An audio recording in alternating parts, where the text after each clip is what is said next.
రాష్ట్రంలో ఒక్కసారిగా వరదలు ముంచెత్తున్నాయి. ప్రధానంగా కామారెడ్డి కావచ్చు, అదేవిధంగా మెదక్ జిల్లాలో భారీ వరదలు వచ్చాయి. పెద్ద ఎత్తున నష్టం జరిగింది. అదేవిధంగా గోదావరి కూడా వస్తున్న పరిస్థితి. ఈ నేపథ్యంలో ఈ వరదలు నష్టపరిహారం అదేవిధంగా డిమాండ్ జరుగుతుంది. ఈ నేపథ్యంలో దీనికి సంబంధించి మంత్రి పొంగులేటి శ్రీనివాసరెడ్డి మన ముందున్నారు. ఆయన అడిగి వివరాలు తెలుసుకోవడం ప్రయత్నిద్దాం.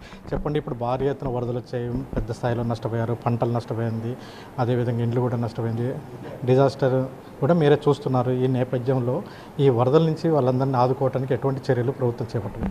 ప్రేక్షకులందరికీ హృదయపూర్వక నమస్కారం.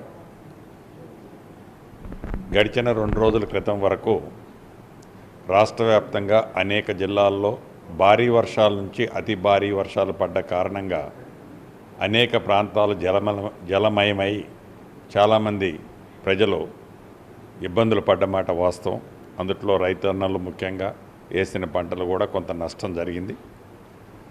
ప్రధానంగా మెదక్, కామారెడ్డి, సిరిసిల్ల, నిర్మల్, ఆదిలాబాద్ ఈ 5 జిల్లాలలో కనీ విని ఎరగని వర్షం సుమారు 7-8 గంటల్లో 550 మిల్లీమీటర్ల నుంచి 650 మిల్లీమీటర్ల వరకు వివిధ ప్రాంతాల్లో వివిధ రకాలుగా పడ్డ వర్షానికి ఉధృతంగా వరదలు రావటం వలన అనేక ప్రాంతాలు, పంటలు, అనేక డ్యాములు, అనేక ఇళ్ళు, అనేక పట్టణాలు కూడా నష్టం జరిగింది.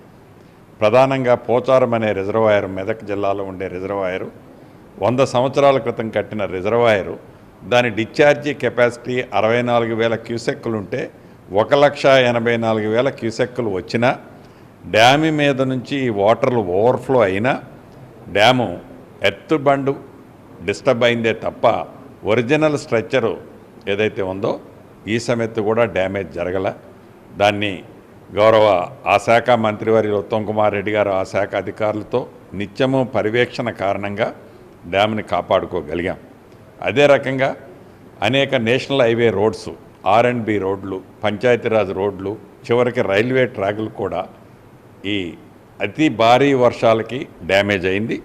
గౌరవ ముఖ్యమంత్రి గారు రేవంత్ రెడ్డి గారు నిన్న ఏరియల్ సర్వే చేయటమే కాకుండా ఆ జిల్లాల్లో అందుబాటులో ఉన్న అధికారులతో, ప్రజాప్రతినిధులతో తక్షణం చేపట్టాల్సిన చర్యల గురించి, భవిష్యత్తులో చేపట్టాల్సిన చర్యల గురించి, మళ్ళీ వరదలు వస్తే దాన్ని ఎలా ఫేస్ చేయాలన్న అంశాల గురించి, నిధుల గురించి చాలా స్పష్టంగా ఆదేశాలు ఇవ్వటమే కాకుండా అవసరమైన నిధులను కూడా రిలీజ్ చేయడానికి అధికారుల్ని ఆదేశించడం జరిగింది. అంటే నష్టపరిహారం కావాలని అడుగుతున్నారు. దీనిపైన ఏమైనా డిసిషన్ తీసుకున్నారు? ఎస్, ఏదైతే పంటలు నష్టపోయారో, ఎక్కడైతే వరదల వలన రైతన్నలు ఇబ్బంది పడ్డారో ఈ ప్రభుత్వం రైతుల పక్షపాత ప్రభుత్వం, పేదవాడి పక్షపాత ప్రభుత్వం. కాబట్టి రైతులు ఇబ్బంది పడ్డ దగ్గర, రైతులు పంట నష్టం జరిగిన దగ్గర గౌరవ ముఖ్యమంత్రి గారు ఇప్పటికే అధికారులను ఆదేశించడం జరిగింది. డిజాస్టర్ మేనేజ్మెంట్ నుంచి కూడా నేను అధికారులకు చెప్పడం జరిగింది. వరదలు ఇప్పుడిప్పుడే తగ్గుముఖం పట్టాయి.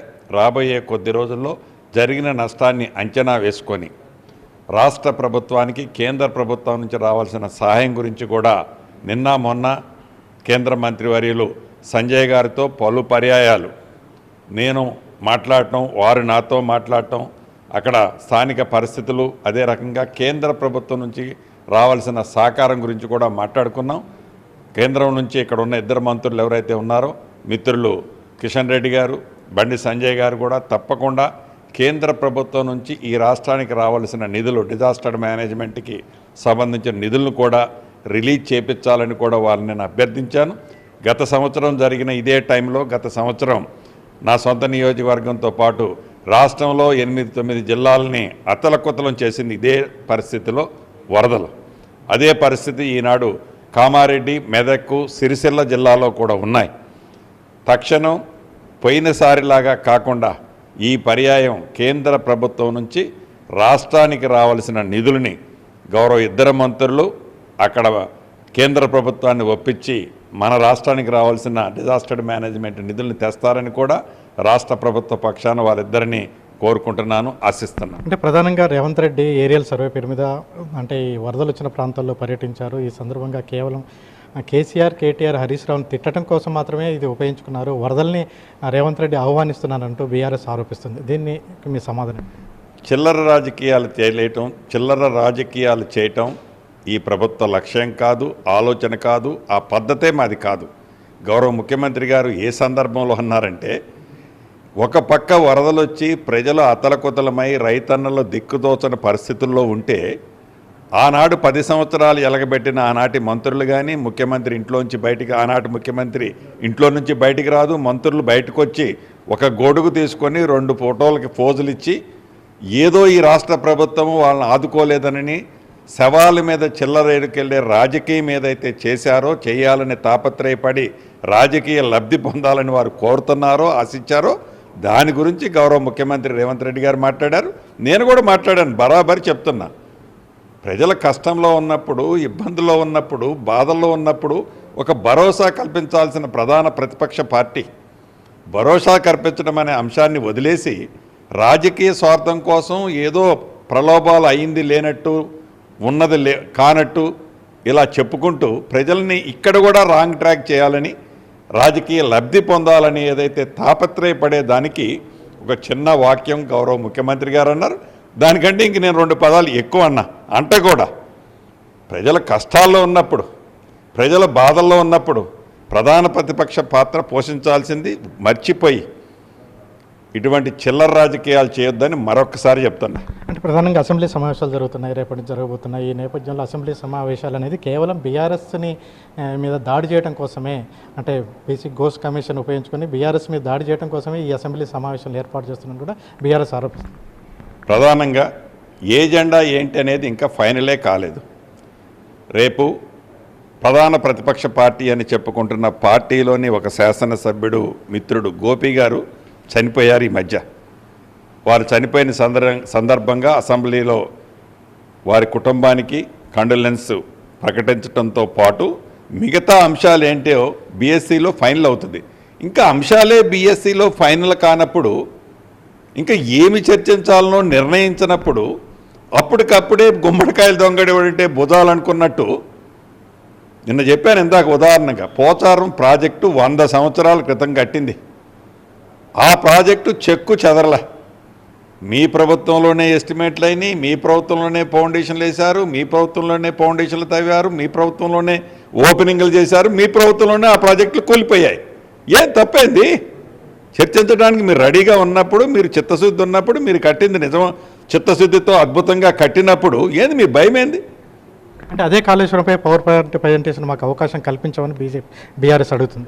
తాతక పెట్టిన బొచ్చ తలాపనే ఉంటుంది. మీరు అధికారంలో ఉన్నప్పుడు మీరేదైతే ఇది 7 అద్భుతాలు కాదు ప్రపంచంలో ఉంది, ఇది 8వ అద్భుతం కాళేశ్వరం ప్రాజెక్ట్ అని మీరు అసెంబ్లీ సాక్షిగా పవర్ పాయింట్ ప్రజెంటేషన్ మీరు అధికారంలో ఉన్నప్పుడు ఇచ్చి ఆనాడు ప్రతిపక్షంలో ఉన్న కాంగ్రెస్ పార్టీ శాసనసభ్యుల్ని నిర్దాక్షిణ్యంగా మార్కెట్లో గొర్రెలను కొన్నట్టు కొనుక్కొని దాన్ని డైల్యూట్ చేసి కనీసం వాళ్ళని నోరు కూడా ఎత్తకుండా మీరు పవర్ పాయింట్ ప్రజెంటేషన్ ఇచ్చి ఆనాడు ప్రధాన ప్రతిపక్ష నాయకుడిగా ఉన్న బట్టి విక్రమార్క గారికి కనీసం మాట్లాడే అవకాశం కాదు కదా.